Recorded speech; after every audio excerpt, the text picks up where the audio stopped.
I should just introduce myself. My name's Alex Kalinikos, and I'm a member of the Isaac and Tamara Deutscher Memorial Prize Committee. The prize was established really to commemorate the work in critical Marxism done by Isaac and Tamara Deutscher, and over the years it's involved awarding the prize every year to the book that the prize committee thought was the best contribution in or about Marxism that year. Now, I think we're all here in our large numbers to hear the winner of the prize for 2010. But before we hear David, I have to announce the winner of this year's prize.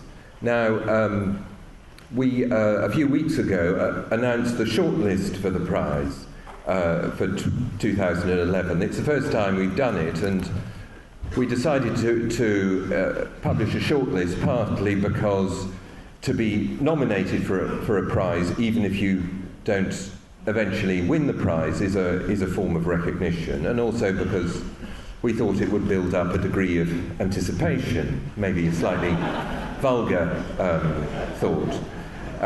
In any case, 3 books were shortlisted. Charlie Post, The American Road to Capitalism, published by Brill in the Historical Materialism series. Gail Day, Dialectical Passions, published by Yale University Press. And Jairus Banaji, Theory as History. Now, these are all excellent books, and they are good representatives of the flourishing of critical Marxist scholarship today, as is, I think, the number of people who've turned out this evening to hear David. They're all 3 really good books, and I know this is what people always say, but it was very hard to choose between them. However, in the end, we decided to award the prize to Jairus Banaji for his book, Theory as History, which is a really...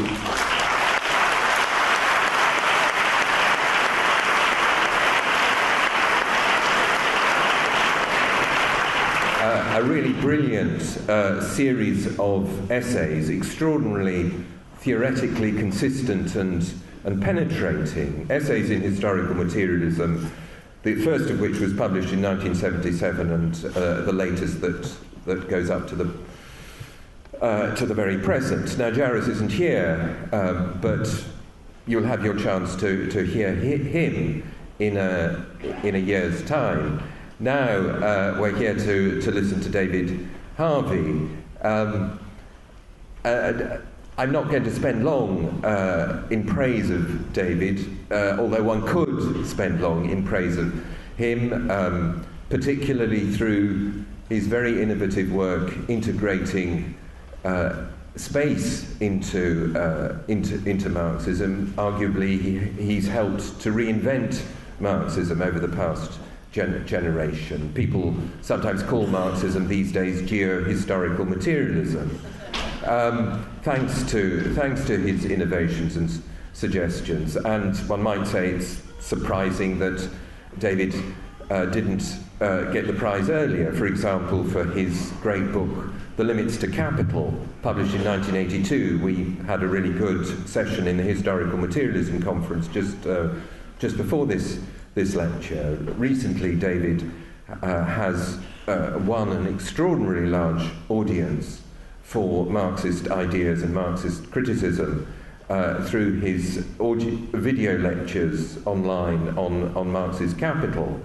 But he's also very much continuing both to apply and to extend historical materialism as an intellectual tradition, and that's reflected in the book that received the prize for 2010, The Enigma of Capital and the Crises of Capitalism. Incidentally, publishers plug both The Limits to Capital and The Enigma of Capital are there, and you can buy them at the end if through some terrible mistake you don't have them. And this body of work is a very important reference point in the Marxist response to a crisis of capitalism which, to a certain extent, exceeds our wildest imaginings in our most catastrophist moments, and which seems never to be ending. So, David's lecture tonight continues his engagement with capital. It's called History versus Theory, a commentary on Marx's method in Capital. Sorry, I hesitated because my handwriting is so bad. Anyway, enough of me and over to David.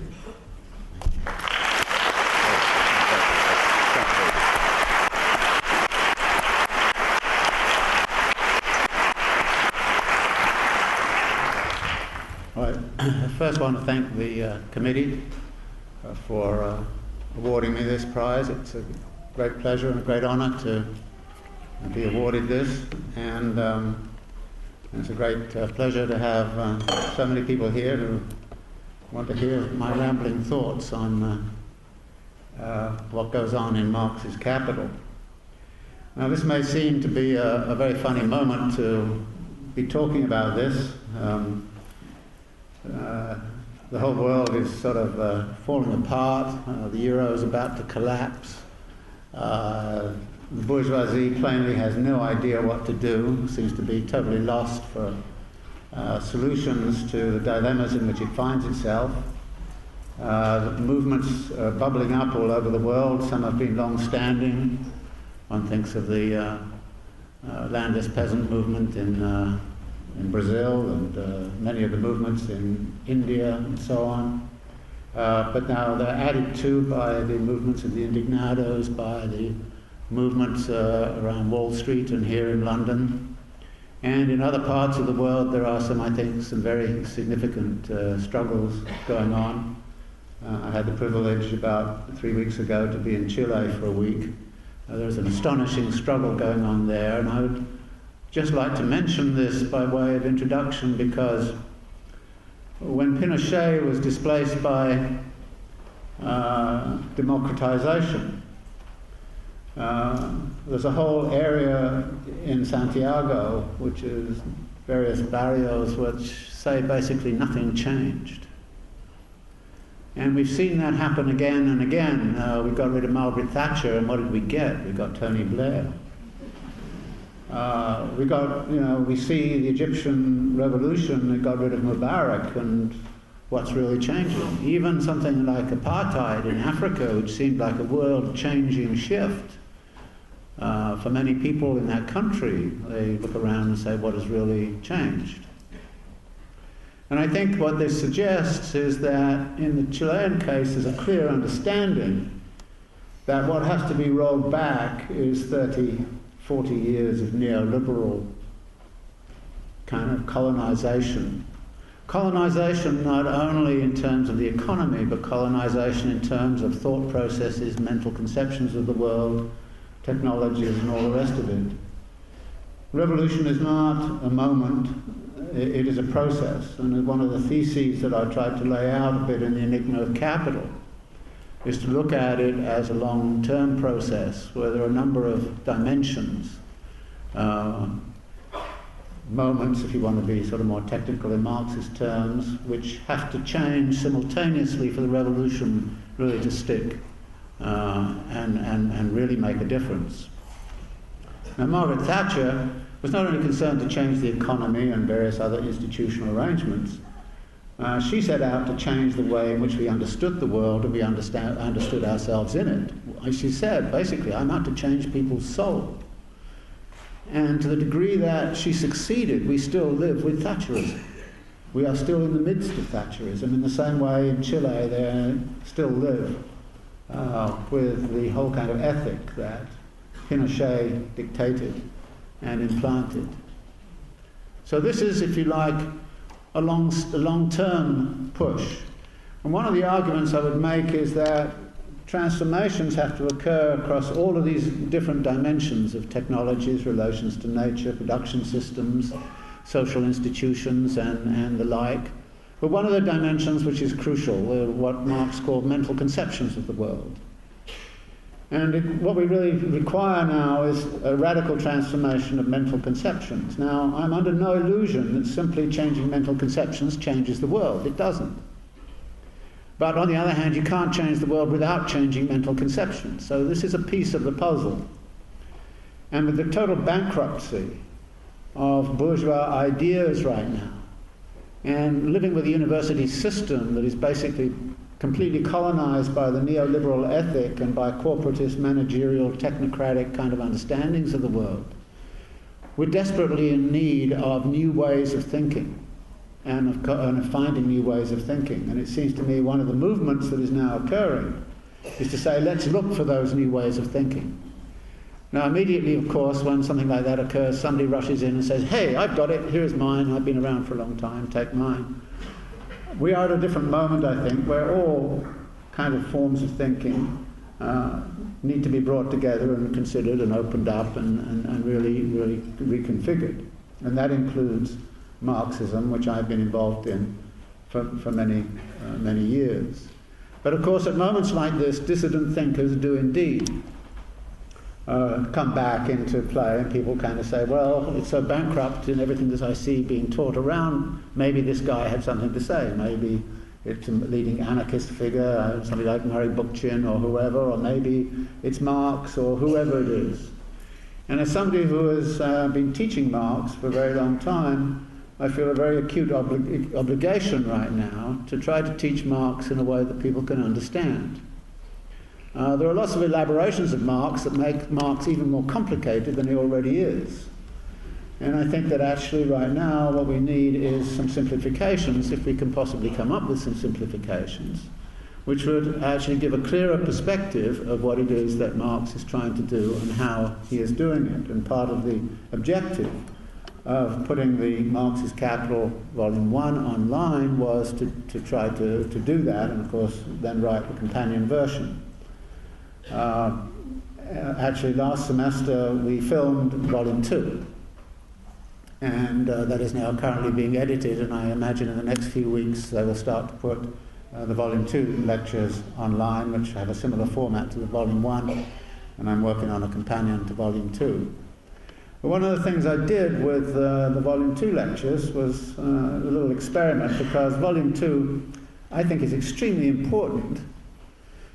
I had never really kind of taught it as a book before, but as a book, it's god-awful. It really is. It's boring. The poor translator actually said, look, he said he was obviously feeling that everybody was going to blame him for what was in the text, and he kind of said, you know, I've done the best I can, but you know, this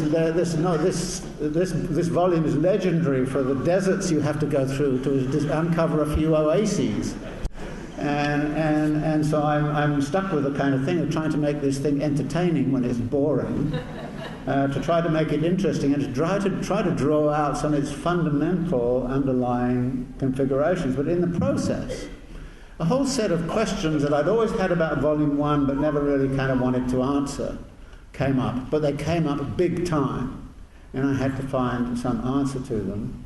And that is mainly what I'm going to be talking about tonight. But in order to make Volume 2 a little bit more interesting, what I did was I thought, well, you know, Marx begins by distinguishing between these three circuits of capital, which are really talked about in very technocratic kind of terms. There's a money circuit, a commodity circuit, and a productive circuit, and the whole lot put together is called a circuit of industrial capital. And like I say, it's all very boring. And I thought to myself, well, what would happen if I said, well, commodity circuit connects to merchants, so why don't we take all of the stuff in Volume 3 about merchants' capital and stick it right in the back of all this stuff in Volume 2 and see what happens. And why don't we do the same, by the way, with money capital, and take all the stuff on finance in Volume 3 and put it in Volume 2 and see what happens.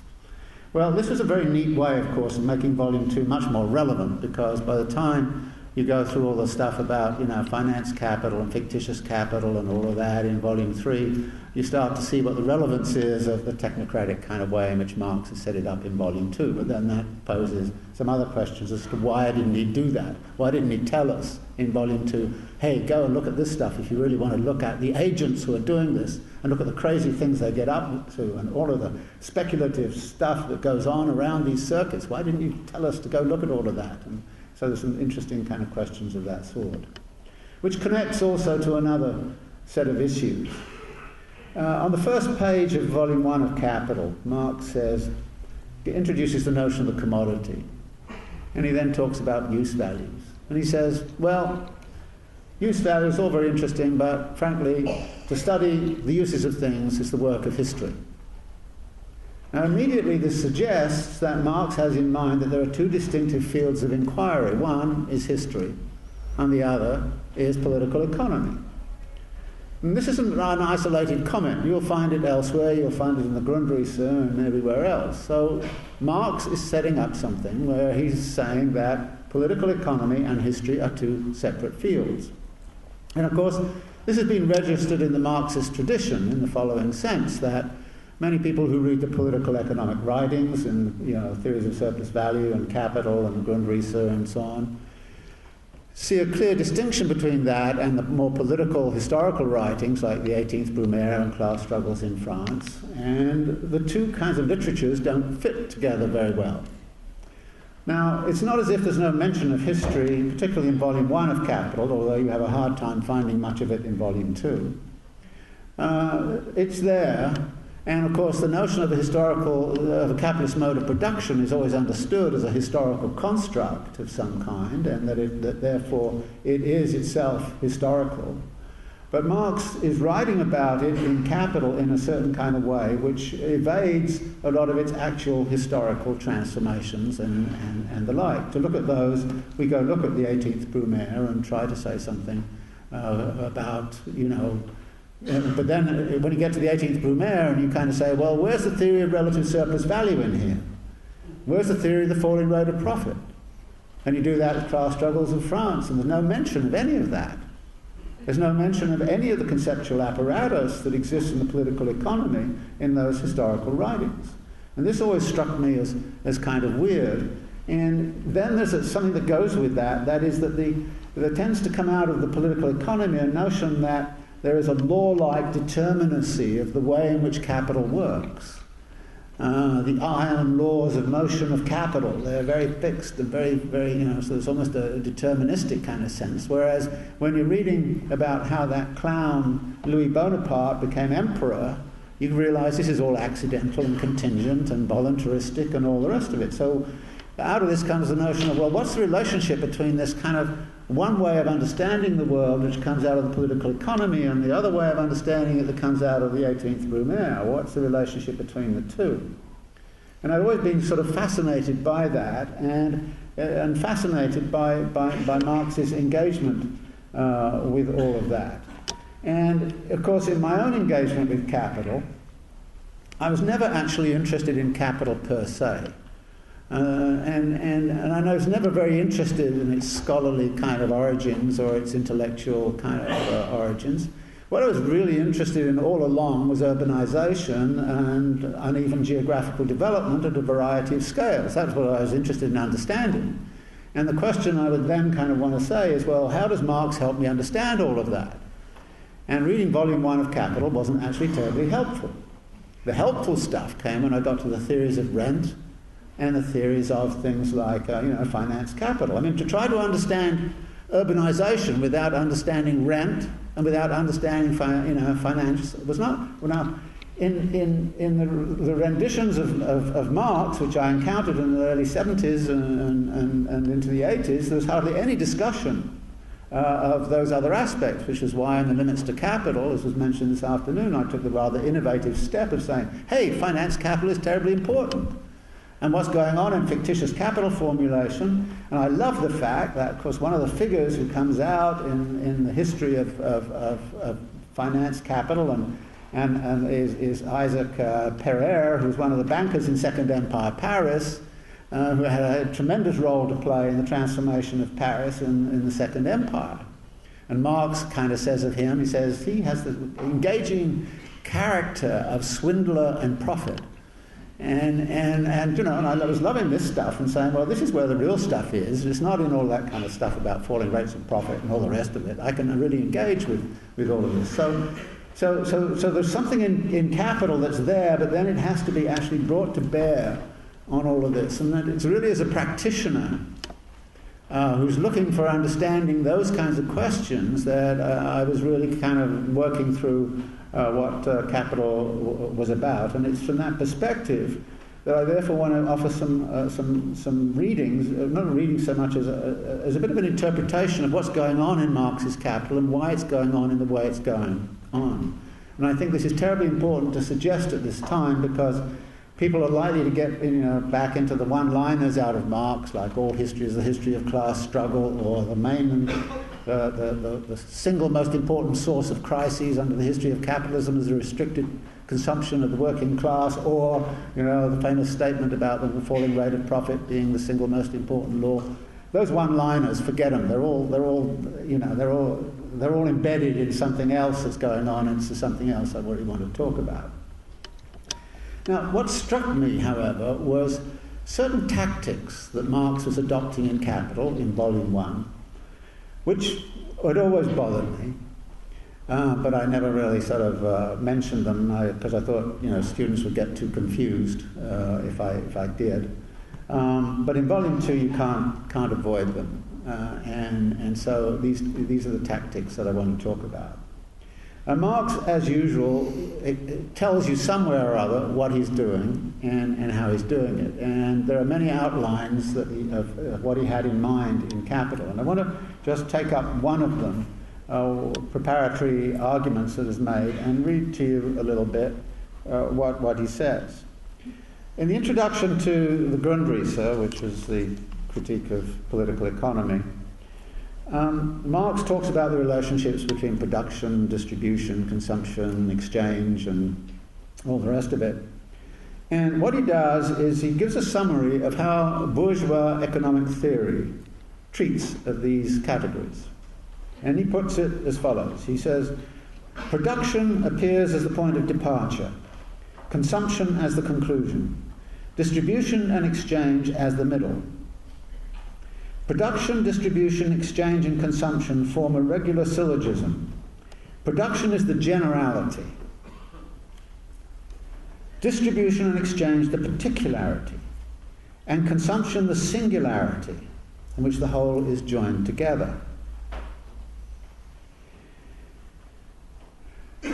This is, he then says, admittedly a coherence, but a shallow one. Production is determined by the general natural laws. I'm going to put natural in quotes here. Distribution by social accident, and the latter may therefore promote production to a greater or lesser extent. Exchange stands between the two as a formal social movement. And the concluding act, consumption, which is conceived of not only as a terminal point, but also as an end in itself, actually belongs outside economics. Here we go again. That's not in the political economy. Outside economics, except insofar as it reacts in turn upon the point of departure and initiates the whole process anew. Now that is his description of how classical political economy understood the world. He then goes on in the next pages to sort of do his riff about, well, production is really consumption, and consumption, production, and relationalities, and all this kind of stuff, and everything relating to everything else. He does the same, a series of pages later about the relationship between distribution and production. And then he goes on to sort of talk about the relationalities and the dialectical integration of exchange relations and circulation and production. And he then comes to his conclusion. He says, the conclusion we reach is not that production, distribution, exchange and consumption are identical. He's afraid of the Hegelian identity stuff and the Spinoza identity stuff. But that they all form the members of a totality, distinctions within a unity. Production predominates not only over itself in the antithetical definition of production, but over the other moments as well. Now what the hell does he mean by that? The production predominates not only over itself. It took me a little while to work that out, but then it's obvious. He's talking here about production of surplus value. and how production of surplus value dominates over the material processes of production. That's what he means. So the production here is not a material thing, it's a social thing that he's talking about. And it's the production of surplus value. I mean, what is Volume 1 all about? It's a production of surplus value. And therefore it's the production of surplus value that is crucial, and it's the production of surplus value and the need to produce surplus value that dominates over the materiality and the material world of production. This actually counters what is often a physicalist reading of Marx, which kind of says that, oh, it's the physical material world which dominates over all else. No, production here is not the physical material world, it's a reproduction of the social relation. The process, he says, always returns to production to begin anew. That is, the reproduction of surplus value is the sine qua non of a capitalist society. That exchange and consumption cannot be predominant is self-evident. Likewise, distribution is distribution of products. While as distribution of the agents of production, it is itself a moment of production. A definite production thus determines a definite consumption, distribution and exchange, as well as definite relations between these different moments. Admittedly, however, in its one-sided form, production is itself determined by the other moments. This is typical Marx. Everything relates to everything else, and this all kind of comes back. You know, everybody says, "Good God, how can you possibly understand that?" Mutual interaction takes place between the different moments. This is the case with every organic whole. Now, this is Marx talking about how he understands the world. Now, you would expect on this basis that he would then write a political economy that was cast in those terms. But the thesis I want to present to you is that the whole of capital, actually, is structured not around this conception at the end, but by the weak syllogism that he laid out at the very beginning. That is, whole of capital makes the assumption that there are these different levels. There is production, which is the level of generality. Production is law-like. Now, preceding that passage, I've read to you, there was another set of passages which suggests that there's another level, which is not the generality, it is the universality. And this is introduced in Capital as the metabolic relation to nature. So again and again in Capital we get this kind of commentary that the metabolic relation to nature is foundational, but this is not the specificity of what capital is about. As he says, the relation to nature is common to all modes of production.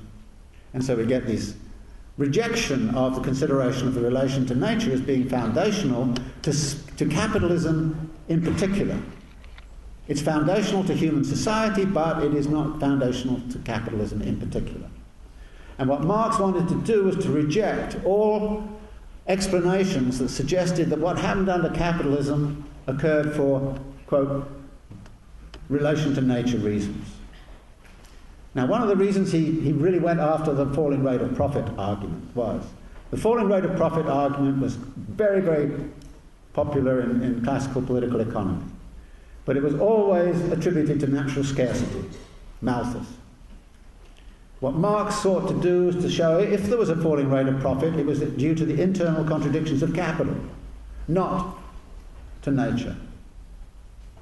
That therefore you had to work at the level of generality to show why the profit rate was necessarily fall, not appeal to nature. And again and again and again he rejects naturalistic explanations, but he talks about the generality of capital as being law-like in its production, and he is out to look at its law-like characteristics. Now, his main source of information in all of this, and I think this is also very important to record, where did he get his ideas from? Where did he get his information from? He got it from classical political economy. Marx didn't go out and do historical inquiry. He didn't go out and do field work. He just read all of the classical political economists. And he read all of the information he could find on the day, you know, all the parliamentary reports and all the rest of it, and he read the press and all the rest of it. So his primary source of information was bourgeois information sources and the writings of classical political economists. And basically the position he takes is that, you know, for 200 years or more, there were a bunch of people around who were trying to make sense of the kind of society that was coming into being around them. And no matter whether they were being pure apologists for the accumulation of wealth or whether they were really genuinely trying to understand its dynamics, there was a good faith effort there to understand the nature of that society, and that therefore that was his raw material. Now this accords a great deal of authority and a great deal of significance to bourgeois thought. What Marx believed he could do was to take all of bourgeois thought and all of bourgeois information and through critical inquiry and critical method and dialectical method convert it into another understanding of the world. Now whether you want to call that an alternative political economy or what, I don't know, but let's, for sake of argument, say that was what he was about. But in so doing, he had to accept the terms that bourgeois political economy imposed. This is what he did in the second chapter of Volume 1 of Capital. He describes the market in purely Smithian terms. And it always takes people kind of say, he's talking about perfectly functioning markets. And people often are very uncomfortable about that. They say, well, perfectly functioning markets, how can he do that? Well, the answer is he's saying, look, there's a utopian vision that lies behind the writings of Adam Smith and all the rest of it, which says if only you create this kind of world, then everything will be great. And he says, okay, I'm going to imagine that that world is indeed created according to the conditions you talked about, and instead of utopia, you're going to get dystopia. What I'm going to prove to you is in your own terms that actually what you're going to get is an increasing disparity of wealth, more wealth at one scale, more impoverishment at the other scale. And of course, the closer we come back to all this free market ideology, that is exactly what has happened in capitalist societies over the last 30, 40 years. So this was Marx's tactic, was to actually accept the framework of classical political economy. Now this then creates some very, very peculiar things. For example, distribution does not get any coverage in Capital at all, except in very marginal circumstances, until you get into Volume 3. That is, he breezes through as if there is no splitting of the surplus value into interest on money capital, profit on production activities, profit on merchant capital, rent, taxes. None of that matters. The analysis proceeds as if those differentiations don't exist. And you kind of say, well, that's not a realistic conception of this society. That's not realistic at all. In fact, because distribution is a particularity and not part of the generality, he systematically excludes any consideration of distribution in his argument, except where he has to import it. For example, one of the big disappointments in Volume 1 of Capital, for me, maybe I hope for you, is that when it comes to the value of labour power, he spends 2 pages only. And he gives you a long list of things like the state of civilization in the country, the state of class struggle, the climate, you name it, it's all in there, it's kind of a rag bag of everything. And then he kind of ends and says, well, the value of labour power is affected by all these things. It's a moral determination, etc. So it's not a commodity like any other. But in a given society, at a given time, the datum is known. Therefore, we assume the datum is fixed. And we don't discuss it anymore until we get to the chapters on wages, in which case you're imagining he's going to give you some really interesting insights into wage determination practices and processes. He doesn't do anything of the sort. He simply repeats the theory of relative surplus value for about the 5th time. And then he just does say, the only innovation is he says, oh, by the way, the capitalist can pay you in pieceworks or time, so per hour or per piece. And that gives them a different strategy. It's about the only innovation. And then there's a bit of an innovation about, well, what happens when the costs of labour power differ in different places, between different nations, and there's trade between nations. I mean, the section on wages in Volume 1 is rather pathetic. And you kind of go, well, why was that? Well, the answer is it's about distribution, it's a particularity, and he didn't want to deal with it. It's out of question. There are many issues of that kind that arise in Volume 1, but in Volume 2, boy, do you get it badly. Boy, you hit it. Again and again and again, about every 5th page, he says, of course, this all looks completely different when you introduce the credit system. He has a chapter on fixed capital, which, by the way, is much less interesting than the stuff he wrote about fixed capital in the Grundrisse. And it's a purely technocratic stuff. He doesn't even get into that odd kind of thing that he did mention in Volume 1, which is moral depreciation, i.e. the loss of value in fixed capital as new capital, innovation comes online. He doesn't even get into that very much. But he keeps on saying, and then he's into stuff about turnover times. Well, turnover times. People have to hoard capital because they have differential turnover times of the components they're using, and so you kind of say, well, if you had a credit system and you could lease forklift trucks and all that kind of thing, you wouldn't have any of these problems. And he says that. We wouldn't have any of these problems if we had the credit system, but I'm not prepared to deal with that here. I'm not prepared to deal with that here. This all looks different when the credit system is in there. And you kind of go, well, if credit is so important, and in fact, in some places in there, what is really very interesting, but I think this is an important point that he makes, is that he basically says, you can clearly see why the credit system is so necessary. You clearly see why.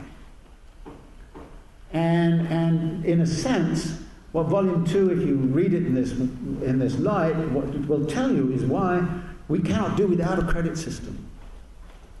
And then there are various other elements where it becomes clear that the credit system, when you actually integrate the Volume 3 stuff into it, you start to see something, very, very, very interesting. For instance, in Volume 2, he creates, well, I'll get around to this in a minute, because I need to put some. So the distribution stuff is very badly handled. The stuff on rent, he kept on trying to absorb the notion of rent into the general laws of motion. But he can't do it. And he came up with a sort of crazy representation and idea of absolute rent, which I think really doesn't work very well. And I never found it very persuasive. Differential rent, monopoly rent, I'm fine with, but absolute rent, I could never find any way to make it work in studies of Second Empire Paris or whatever.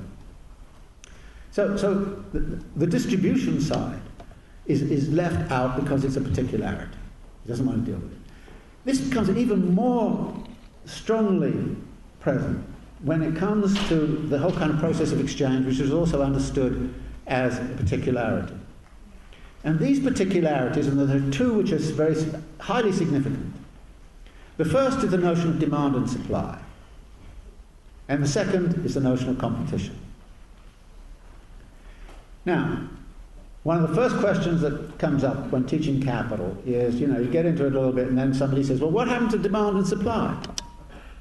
Where'd it go? And you then give Marx's famous answer, which is, well, when demand and supply are in equilibrium, they don't explain anything. And, it's a pretty good reply. I mean, I kind of say, well, because shoes cost twice as much as shirts, does that mean that shoes are demanded twice as much as shirts? No. What demand and supply will tell you is why, for instance, the price of shoes is fluctuating up and down, and the price of shirts is fluctuating up and down and all over the place, but it doesn't tell you. So Marx comes back, when it's in equilibrium, and this is okay, it's not bad. It's not a bad idea in a way. So you can get students past that, and they say, oh, all right, okay. You go on, But there are various points in which demand and supply are not in equilibrium. And there are a couple of moments where that occurs in Capital, Volume 1. For instance, the wage rate. Marx actually introduces the idea, the problem with the wage rate is this, that actually capital is in a position to operate on both the demand and the supply of capital at the same time. It affects the supply of capital by creating unemployment, by creating an industrial reserve army, by all sorts of means, including sort of technologically induced unemployment. So that the law of supply and demand is manipulated at that point. It's never in equilibrium, and it can never be in equilibrium, precisely because of the way in which capital distorts it systemically and systematically. There's another place, and this comes up in Volume 2, where demand and supply get into disequilibrium. Marx looks at a very simple model. He says, imagine we have a two-class society. There are capitalists and there are workers. What is the supply and what is the demand in this situation? The demand is given by the demand of capitalists for constant capital plus their demand for variable capital. The supply is constant capital plus variable capital plus surplus value. So there's a disequilibrium in supply and demand. Where is the extra demand going to come from to absorb the S, the surplus? Are the workers going to furnish it? No. They can't, obviously. So the only people who can furnish it are the bourgeoisie, which means the bourgeoisie has to actually furnish the demand for the surplus value that's being produced. If it doesn't do it, there will be no demand. So there's a disequilibrium. And in fact, he kind of says, the interesting thing at this point is that the bourgeoisie is intent on increasing that disequilibrium as much as it can by expanding as much as it can the production of surplus value. So the answer is then, okay, the bourgeoisie is going to have to actually cough up and absorb the surplus and pay for it somehow. Well, they can do it through individual consumption, or they can do it by expanding production, by productive consumption, as Marx calls it. They can do it that way. So, and he basically says, well, actually, the bourgeoisie can do it the day after. But what this means is that it is the activity on the next day which actually absorbs the excess supply on the day before. There's a time gap. How is the time gap covered? Well, what you find in Volume 3, this is what comes when you bring Volume 3 into Volume 2. What you find in Volume 3 is that time gap is covered by the credit system.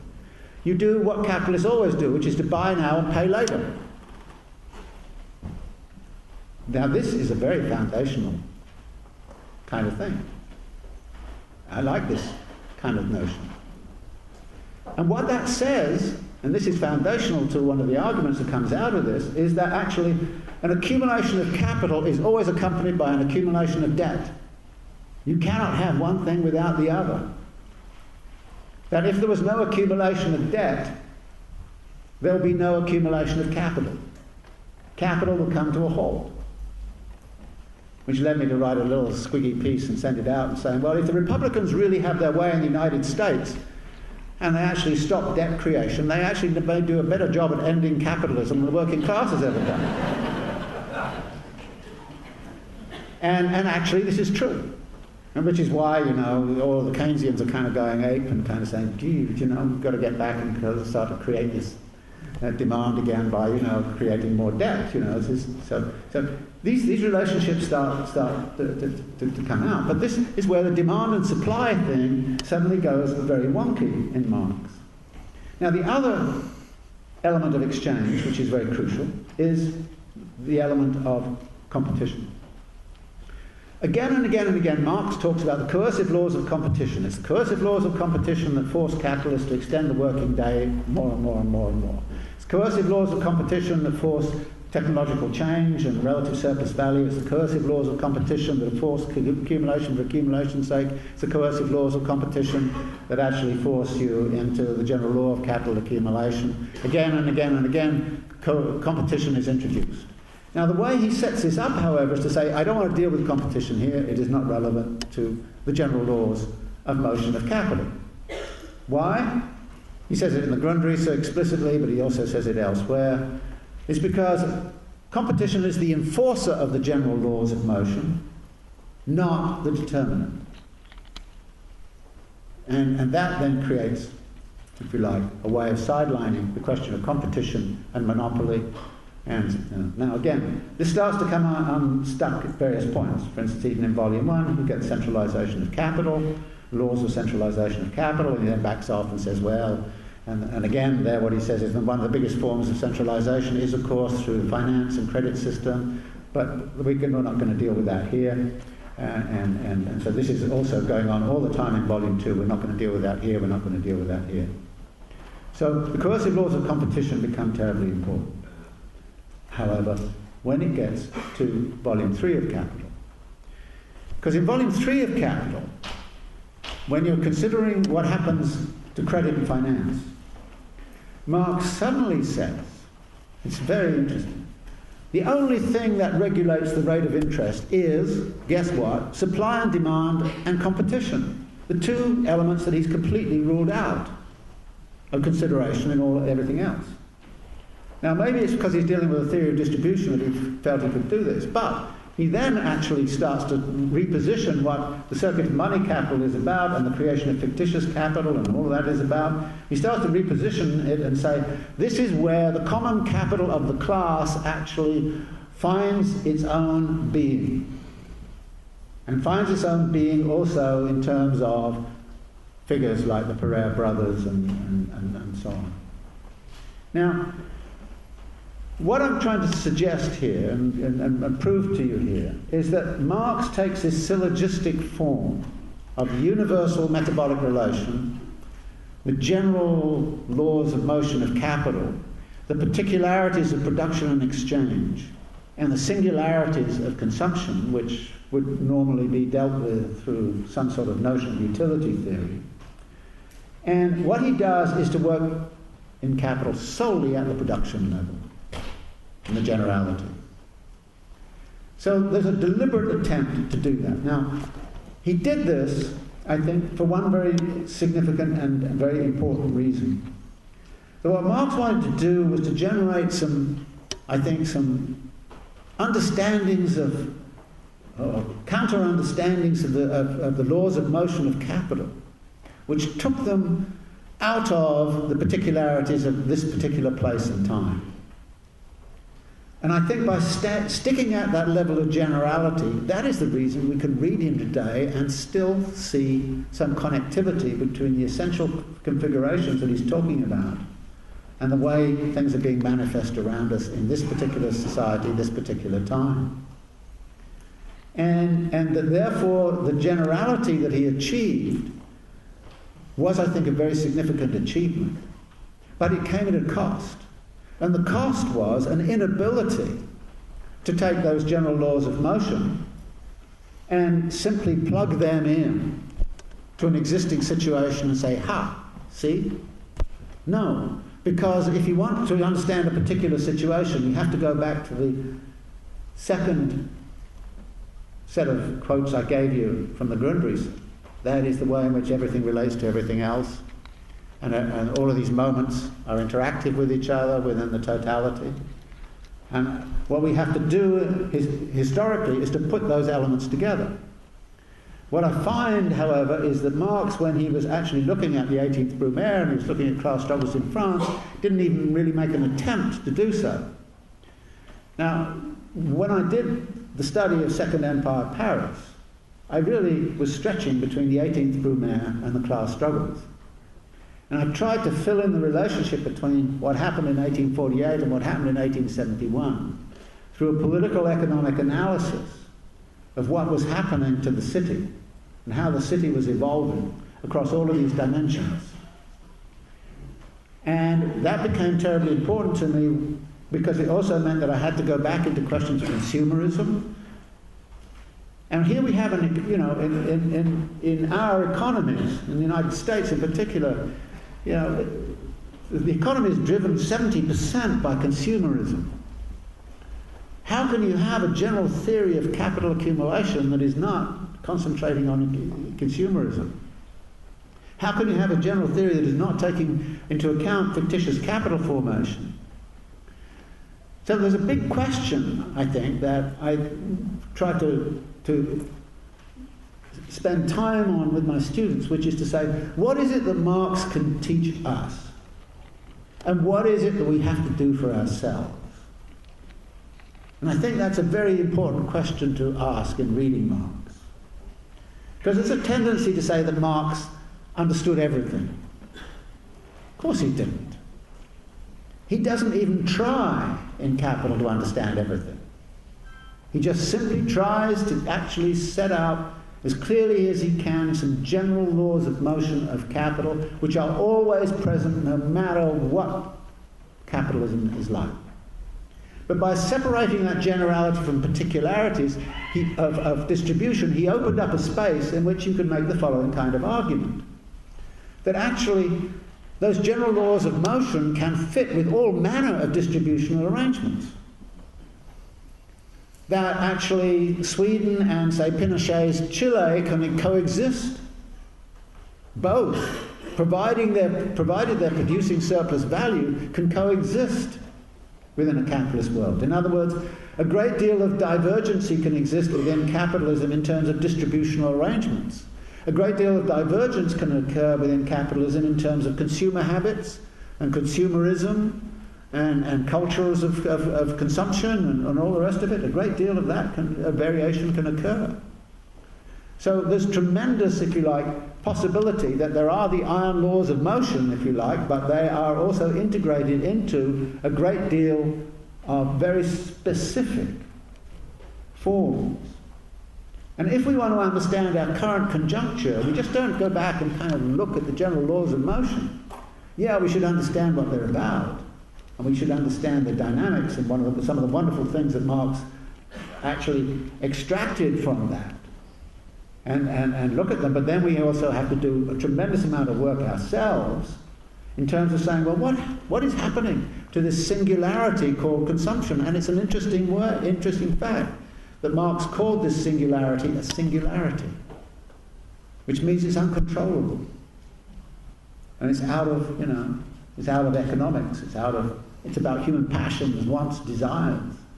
Again, all kinds of regimes of human passions, wants and desires can coexist inside of capitalism and be consistent with the general laws of motion. The big question is, what happens when some of those other elements are not consistent with the general laws of motion? When the production and reproduction of surplus value somehow or other cannot be accomplished because the relation to nature is screwed up, because the distributional arrangements no longer work, because monopoly has set in and monopolistic practices are dominating competition, and how consumerism is working. So, in reading Marx, it seemed to me terribly important to ask that question. What is it that Marx can do for us? And what is it we have to do for ourselves? And I think that what we have to do for ourselves is much more clearly defined once we understand what it is that Marx can do for us. And what his limited engagement was in writing Capital. I'm an intense admirer of that book, obviously. I think it's a fantastic book. And I think Volume 2 is a fantastic volume when you grapple with its really essential materials and its understanding. But you have to understand its limitations. And so that is, if you like, the foundational message. As we come back, maybe, for people taking Capital more seriously, we don't go back and look and say, on page 85 you told us to do this, or page 95 you said that. No.